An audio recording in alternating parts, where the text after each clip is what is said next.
Olá, então, aqui com mais um programa Mulher Protagonista, esse programa que recebe mulheres que são referência em suas áreas de atuação. Aqui ao meu lado, Aldra Gonçalves, que é advogada e diretora da Essencial Produtos do Bem. E lá na ponta, a Alessandra Becker, que é sócia da Fale Consultoras. Sejam bem-vindas. Muito obrigada. Aqui, então, a gente vai começar falando um pouquinho sobre o negócio delas, o que elas fazem, depois vamos para as outras perguntas. Começar por você, Aldra. Aqui você é advogada e diretora da Essencial Produtos do Bem. Fale um pouco sobre você e a sua empresa. Bom, eu fui advogada durante 20 anos, tá? E de 8 anos para cá eu refiz a minha vida, comecei a pensar o que fazia sentido para mim e descobri que a advocacia ela já não estava mais fazendo tanto sentido.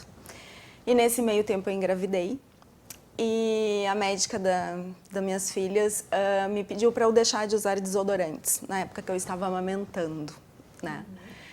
E eu comecei a procurar produtos mais naturais e eu tive uma grande dificuldade de encontrar.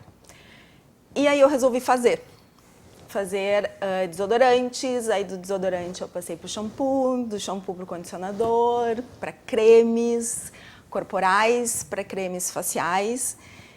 E isso foi para a família começou a gostar, aí comecei a produzir para a família, da família foi para os amigos, e dos amigos começou a vir um movimento maior de pessoas que estavam se interessando por esses produtos.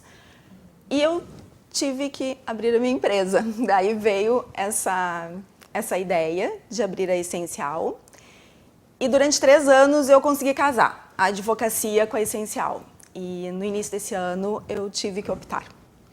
Então eu optei porque ele estava fazendo sentido na minha vida. Legal. E aí surgiu a Essencial.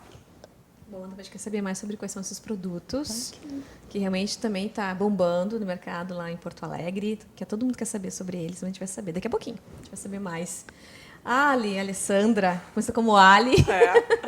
Como é que foi, Ali, aí, esse protagonismo de vocês na área de comunicação interna? Então, legal ter falado Ali, né? Porque Ali é de Fale, e Fale é de Fá e Ali. A Fá é minha sócia, minha irmã gêmea, então o de vocês faz sentido, né? Eu sempre trabalhei na área de comunicação, mas em agências de publicidade, de marketing, por muitos anos, desde lá 97, mas comecei a atuar com comunicação em 94, quando eu entrei na faculdade. E a Fá começou a fazer a faculdade de Relações Públicas no ano seguinte e seguiu um caminho diferente do meu, trabalhando sempre em empresas. E aí lá em 2012, ela morou fora do Rio Grande do Sul, e ela voltou para Porto Alegre em 2012 e a gente resolveu trabalhar juntas. E olhando para aquilo que as duas gostavam de fazer, que era comunicação interna, comunicação com os empregados. Então, a gente optou por trabalhar juntas, montou a consultoria e começou a trabalhar com isso. Então, a gente uniu família e aí deu a coincidência das duas serem apaixonadas pela mesma área e a gente criou a Fale e vem desde lá trabalhando juntas por aí, por esse mundo afora. Show! Sim, a Fale está crescendo também cada vez mais. Já ultrapassou há muito tempo já Rio Grande do Sul, já está Brasil. Esse ano estava na Bahia, estava em São Paulo, Mato Grosso. Goiânia, Minas, Espírito Santo. Então, por aí, onde nos chamam, a gente está lá bem feliz. É interessante, inclusive na área de vocês de comunicação interna, algo que é bem legal, assim, que tem a ver, claro, com o nosso assunto aqui, do protagonismo das pessoas dentro das empresas. Vocês que atuam bastante isso, visitam muitas empresas. Na sua avaliação, como é que tem sido essa questão do protagonismo feminino, Ali, dentro das empresas? Existe essa diferença ainda ou não? Sendo bem sincero, um pouco. Como é que as organizações trabalham isso? Sabe que a gente recentemente, nesse ano, tem feito alguns trabalhos com outra mulher, que é protagonista e que é empreendedora, trazendo a pauta da diversidade. E aí eu comecei a olhar mais para a questão da pauta da mulher com mais carinho, com mais atenção e vendo dados. E aí me chamou a atenção de que a gente circula num ambiente onde tem muitas mulheres e acaba nos cegando para algumas questões, né? Como a gente trabalha em eventos voltados para comunicadores e para pessoal de gestão de pessoas, tem muita mulher, mas isso de verdade não é o que representa dentro das organizações, né? Quando a gente vai fazer trabalho com a alta liderança, quase sempre são homens, né, que estão lá no topo. E aí eu comecei a prestar mais atenção nisso, como que a gente consegue abrir espaço para as mulheres para que elas possam ascender. E aí tu tinha comentado a questão da maternidade, eu acho que isso é um dos pontos que pega, né? de olhar para as empresas e pensar também que as mulheres são maioria quando a gente fala na área de humanas, mas que se a gente quiser conquistar mais espaço, talvez a gente tenha que incentivar desde cedo as meninas a se interessarem pelas áreas de exatas também, para que a gente possa ser, de fato, no mínimo meio a meio dentro das organizações, né? Que ainda é um lugar muito masculino na maior parte das empresas onde a gente atua. Sim. Tu acredita, como é que tem esse processo de quebra de barreiras por parte dos colaboradores e da liderança? Eu tenho estudado bastante sobre isso e algumas dicas que até eu tinha mais resistência de falar antes, mas que eu comecei a acreditar de verdade, né? De as mulheres começarem a trabalhar mais a sua autopromoção, de verdade reafirmar o seu papel e ter muito mais autoconfiança, apesar das barreiras que existem, né? Então, eu até ontem estava vendo um vídeo, um TED, que falava muito da autoconfiança inabalável, apesar de tudo que existe.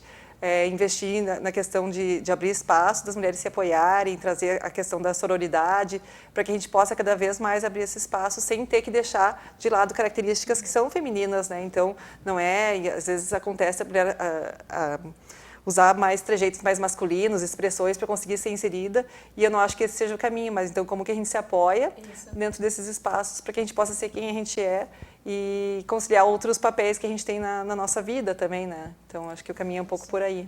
Diferentes papéis que a gente realiza, inclusive essa questão realmente da autoconfiança, de passar uma credibilidade, uma autoridade em muitos ambientes, principalmente na área também que inclui muito essa questão do direito que você vem. Áudrea, como é que você trabalhou isso, ou vem trabalhando, enfim? Como é que foi para você? Essa questão do direito é uma coisa que durante 20 anos, né, é um mundo ainda masculino. Apesar de terem muito mais mulheres inscritas na OAB, tem muito mais advogadas do que advogados. Mas ainda é um mundo muito masculino. E de uma certa forma, sim, eu me masculinizei em algumas questões para eu poder estar ali e ficar em pé de igualdade. Né? Tanto que hoje eu estou tendo aulas, né, de comunicação assertiva com a Michelle, maravilhosa, que ela está me feminilizando de novo, trazendo o meu feminino de volta, que é uma coisa que eu perdi, né, nesse processo, porque é um processo, são 20 anos. A gente vai fazer uma sustentação oral, a gente vai para um tribunal do júri, é um mundo masculino ainda. Então, de uma certa forma, eu tenho um discurso ainda muito duro, né, muito fechado. E isso é uma coisa que eu precisei estar ali para conseguir conquistar um espaço. Então, hoje, com toda essa modificação que está havendo na minha vida, eu senti a necessidade de isso não tem mais necessidade na minha vida, esse discurso tão duro. Tá? Então, isso é uma coisa que está vindo.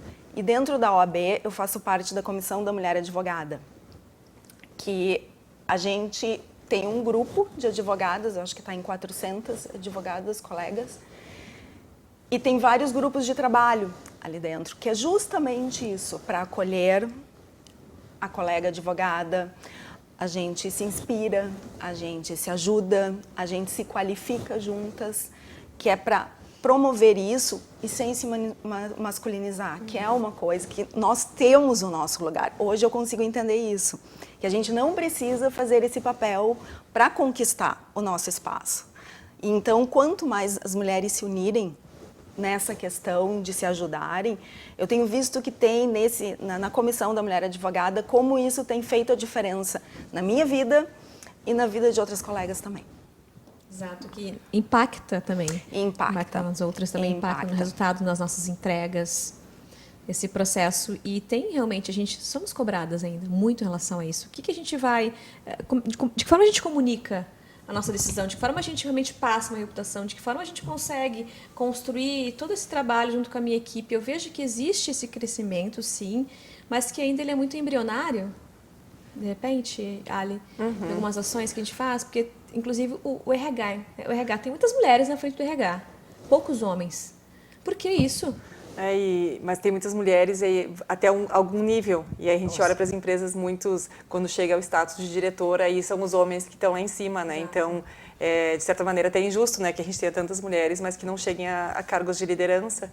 Então, acho que um dos desafios é a gente conseguir capacitar, não criar concorrência entre as mulheres, olhar para ações afirmativas que podem ser feitas com relação a, por exemplo, sei lá, licença maternidade, para que a gente não tenha que escolher, né? Então, acho que uma das questões é essa, assim, como que a gente cria um ambiente de verdade que possa incluir essa mulher e ela não tem que fazer escolhas de profissão, mãe, casa, enfim, né? Que possa conciliar isso tudo. É bem interessante, inclusive sobre a humanização das relações, é um assunto bem legal que a gente vai falar agora depois do intervalo. Então a gente vai e daqui a pouco a gente já volta.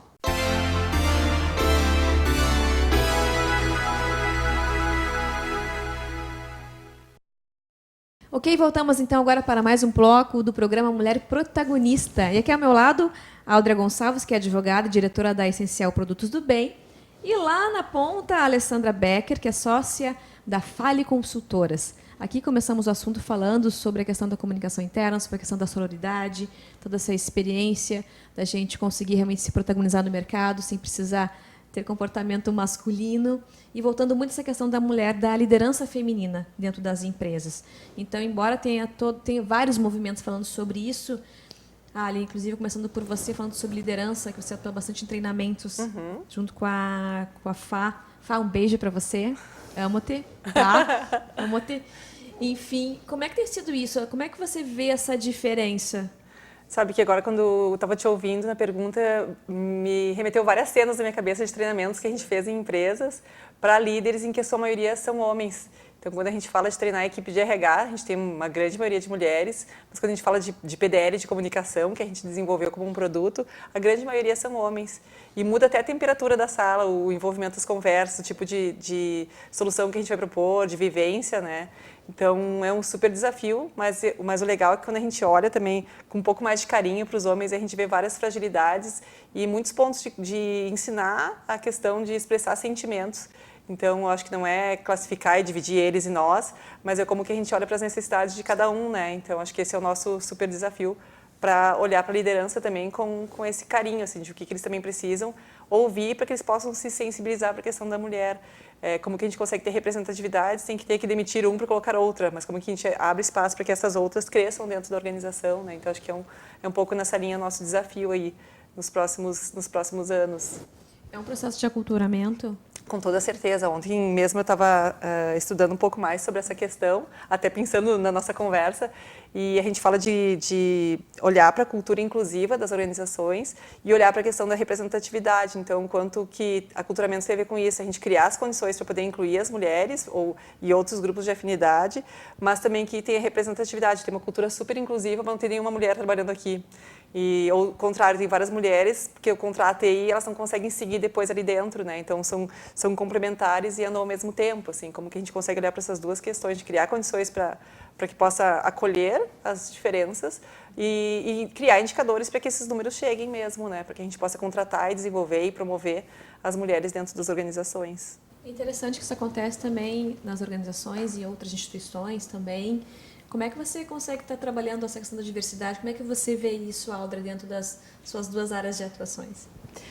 Bom, a minha empresa ainda é pequena, né? Então, ali é muito, muito difícil, mas dentro da minha atuação como advogada de 20 anos, como eu já mencionei, eu faço parte, né, da Comissão da Mulher Advogada, e dentro da Comissão da Mulher Advogada eu sou coordenadora do GT Mais Mulheres na Ordem, que é o quê? É chamar colegas advogadas para fazer parte da nossa instituição e ali qualificá-las para que elas tenham condições de igualdade, de batalharem por cargos também de direção. Porque dentro da OAB nós também temos esse déficit, né? Apesar de que hoje nós temos cotas, né? Que inclusive o nosso ex-presidente, o Dr. Cláudio Lamarca, já disse que a cota futuramente vai ser para os homens e não para as mulheres. Ele é um grande incentivador feminino. Muito bom. Muito, legal, muito. Ele é um grande incentivador, que ele sempre nas aberturas dos eventos ele diz isso, mas hoje não é ainda essa a realidade. Então, tem que se batalhar sim. Eu acredito que é uma causa de todos nós, que como eu disse, assim, ó, eu deixei de trabalhar com processos judiciais, mas advogada é advogar por uma causa. E essa causa eu acho que eu nunca vou deixar de advogar, até porque eu tenho 2 filhas. Então eu tenho que deixar um mundo melhor para elas, né? Eu tenho que abrir um pouco mais esse caminho. Eu vejo que é algo que eu devo fazer. Que lindo, você tem uma filha, Ali, também? Tenho duas. A Fá tem uma menina menina de 12 você tem um anos e menino. menino. Menino. E como é que, Eldra, você está trabalhando isso com as suas duas filhas, a questão da sororidade, aos poucos você vai atuando com elas, essa questão, elas olham para você, mãe, enfim, se espelham em você. Como é que está esse processo de educar as novas mulheres? Uau, é desafiador, né? Porque eu venho assim de uma educação mais castradora, né? Então eu vejo isso como um grande desafio, né? Eu procuro ensiná-las que tudo pode, né? O meu marido, ele trouxe os brinquedos dele de criança, né? E quando elas atingiram ali os 3, 4 anos, ele deu os brinquedos dele para elas. Então tem avião de caça, tem um monte de coisa. Aí ele diz assim, nossa, nunca imaginei ver meus aviões cheios de poli. Elas colocavam polis, mas ali é uma simbologia para dizer, a gente explica para elas que elas podem tudo. Que legal. Né? Então, elas podem ser pilotos de avião, elas podem ser pilotos de foguete se elas quiserem ir para a NASA trabalhar, elas querem ser engenheiras, elas querem ser modelos, elas vão ser o que elas quiserem. Isso é uma coisa que a gente passa muito para elas, né? Que o importante é elas fazerem o que deixa elas felizes.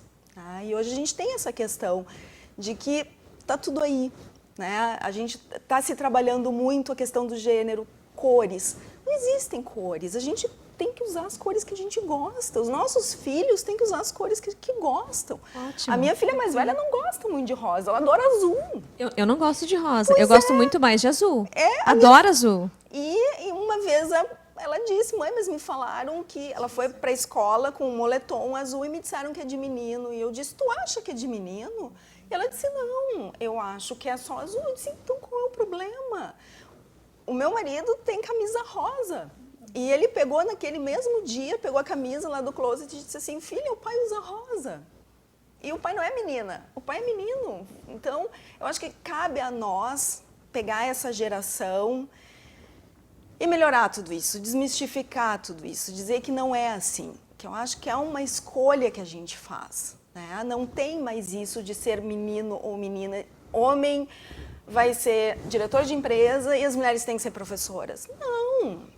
Eu vou dar minha filha, digo, minha filha, tu quer ser diretora de empresa, tu vai ser. A minha pequena diz que vai ser veterinária. Eu digo, isso aí vai ser o que tu quiser. E a mais velha fica ali, não sabe muito bem, uma hora é uma coisa, outra hora é outra coisa. Eu digo, minha filha, é isso aí. A gente tem que desmistificar essa questão de dizer o que é um e o que é outro, porque isso nos foi imposto durante muito tempo na nossa história. Né? E a gente traz essa carga. Não adianta, a gente traz. Né? A gente traz essa carga. Mesmo quem teve também educação um pouco mais liberal, ainda traz uma certa carga. Né? Eu me lembro da minha mãe me dizer, senta com as perninhas fechadas, porque menina comportada não se senta assim. Pessoa comportada, né? Ou pessoa tem que se sentar de uma certa forma, não é menino ou menina. Então, é essa luta aí, é diária. Que bem, muito legal, gostei, adorei. Realmente esse exemplo tem dentro de casa, porque somos nós, as mulheres e os homens também, que formam os futuros adultos.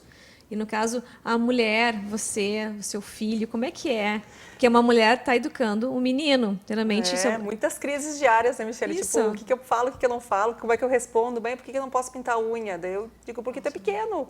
E a minha mãe não deixava pintar a unha quando a gente era pequena, então tento trazer isso, mas é sempre um desafio.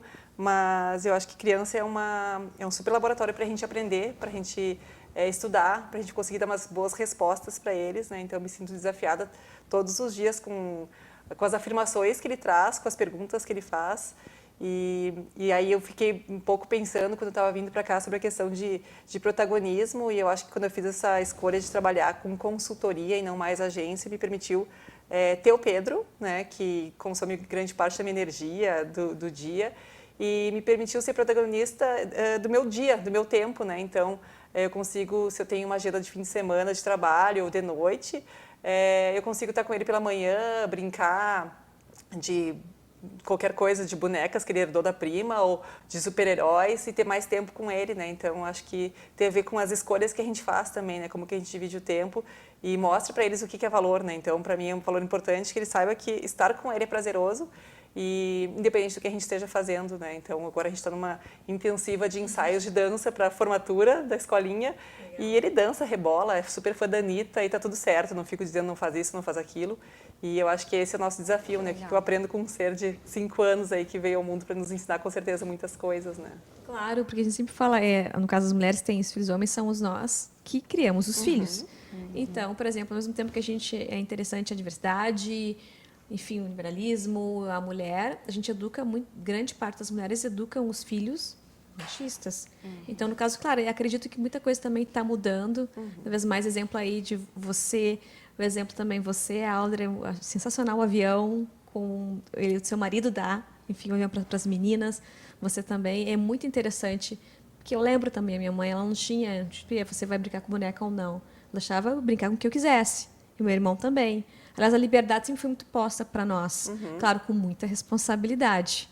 Mas, engraçado, muita coisa não vem tanto deles, mas assim, dos familiares. Da família que cobra a pessoa, a mãe e o pai. Por que você não falou assim com seu filho? Você tem que ser assim. Então, muitas coisas eu presenciei, claro, com muita amorosidade, porque cada um dá aquilo que tem e sabe o máximo aquilo com a melhor das intenções. Sabe que agora, eu te ouvindo, eu me lembrei, a minha mãe sempre, ela criou 2 filhas praticamente sozinha, sempre trouxe essa questão da mulher que trabalha fora, da mulher que tem que ser protagonista do seu tempo, ser independente financeiramente. A gente começou a trabalhar, eu e minha irmã, a gente começou o primeiro estágio com 14 anos, então tu tem que ter a tua independência, tem que fazer as coisas.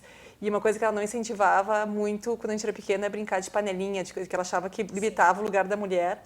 E aí eu comecei a olhar também que se a minha sobrinha, que é minha filhada, ou meu filho quiserem brincar, tá tudo certo também. Então não é excluir para ser o oposto total, claro, né? E de achar que só a mulher que está na rua trabalhando, fora também é que tem valor. Então isso é uma das coisas que eu aprendi depois de muito tempo, que tem valor quem está dentro e quem está fora de casa, né? Então a gente tem que cuidar com os extremos, mas sempre fomos super incentivadas a conquistar o nosso espaço, né? Acho que é bem importante. É que ser protagonista é isso, né?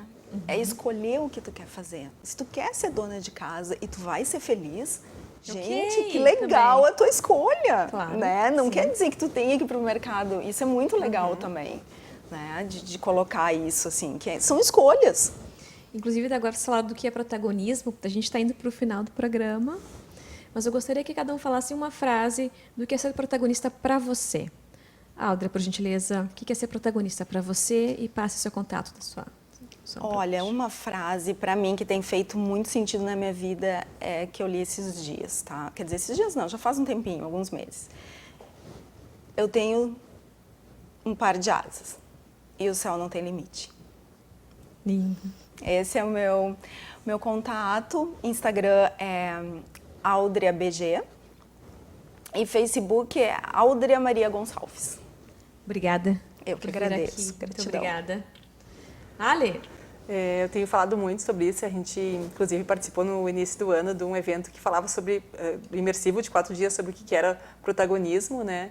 E gosto muito da frase que diz, né, que se a gente não ocupar o nosso lugar, ninguém vai fazer isso por nós. Então, eu acho que é ter essa consciência de que o teu lugar é teu e quem tem que fazer as coisas é tu mesmo, né? Então, é muito por aí.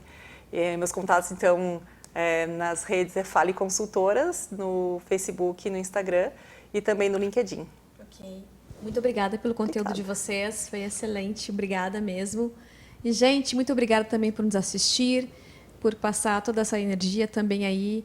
E, com certeza, acreditem no seu protagonismo, porque protagonizar é transformar vidas. E não esqueçam, ideias são somente ideias, se não tivermos ação para realizá-las. Então, muito obrigada, tudo de bom e até o próximo programa.